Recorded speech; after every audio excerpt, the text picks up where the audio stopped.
Appearance hasn't been an issue in the past, especially on baggers, because the shock is hidden behind. But we know chrome is king, and a lot of times they won't buy it unless it's chrome.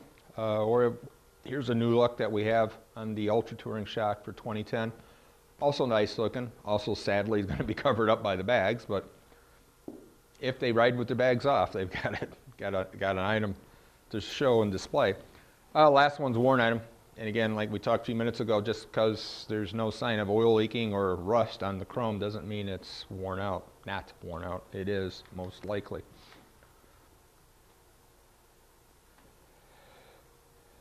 This is absolutely the #1 overlooked, most overlooked adjustment of our shocks, even on the factory shocks, is the preload setting. And it's so critical to the ride quality, getting it dialed in, getting the bike dialed in. We ship all our shocks at the softest setting because we don't know what that end customer body weight's going to be.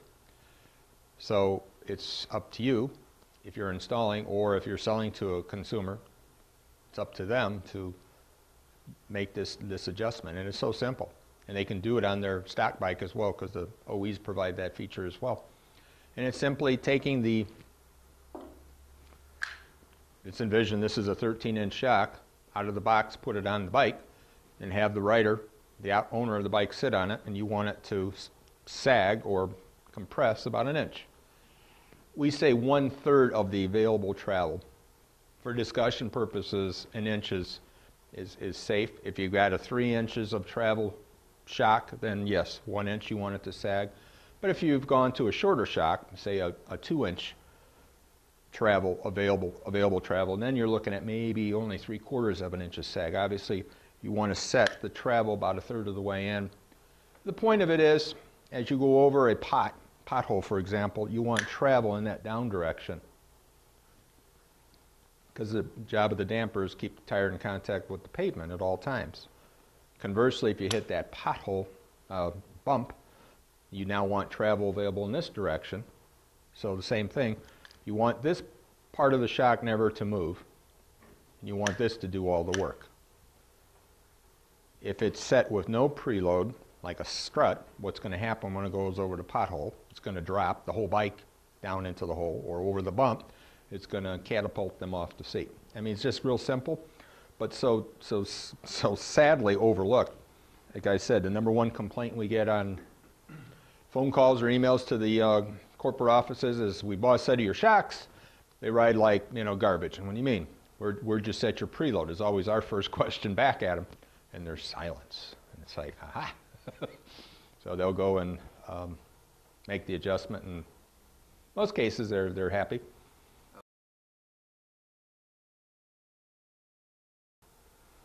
.412. I like to call our product line Good, Better, Best. Good being the 412 series. Great upgrade from the stock shock, stock factory shock. We sell the most of these because their price point is only $300 retail, give or take. Come with a lifetime warranty on the spring, a 1-year warranty on the damper or the rest of the components, and it's a good improvement for the value for what you're paying. What I'd like to cover throughout this presentation today is what are the differences. Why a 412, a 430, and a 440, and really the heart of it is in the damper. This series we call the damper a twin tube. It's a common damper used automotive as well as OE environment, but I'll pass this around here in a second. It's just as the name implies, it's a tube within a tube. So you have this inner tube where the piston is attached to the rod.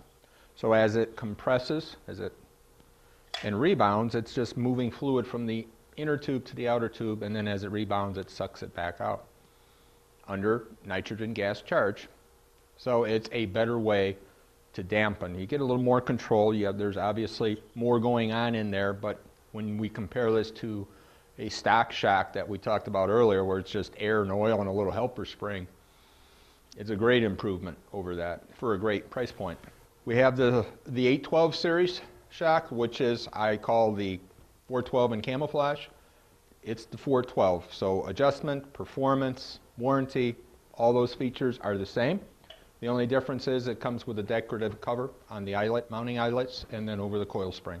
And there's 4 versions: a single, a dual cut, a vintage, which is a solid full chrome cover, which is actually quite popular, and then the flame. It's interesting to see how the market shifts. When the flame came out initially, it was our most popular selling of this, and then we introduced the vintage, and then everybody jumped from the flame over to the vintage, and it's, you know, which one will be next kind of a thing. But ride quality wise, it's the 412. Item in that same family for the 812s is the shock light. This fits any 412 series shock, or if you have a 812 for a customer and they just want to add this light feature. It's a molded in printed circuit board with 10 LEDs on it, and when it's off it looks like it's solid chrome because it's a tinted lens, but when it's hooked up to the run, turn, or brake, it lights up as you see in the picture here. The key being you can complement the bullet lights, because this is pre-wired to fit Dynas and Sportsters. Everything else it will fit on, you'd have to cut and crimp, but it's pre-connected, so it's a plug and play. It also comes with a load balancer, so if you've got to get an application consumer who wants to add their brake light feature to it as well, you can get rid of the bullet lights and the brake light and run it through here. Local laws permitting, of course, but got to get that one in. These retail for like $1.80 for the pair, and they fit 412s.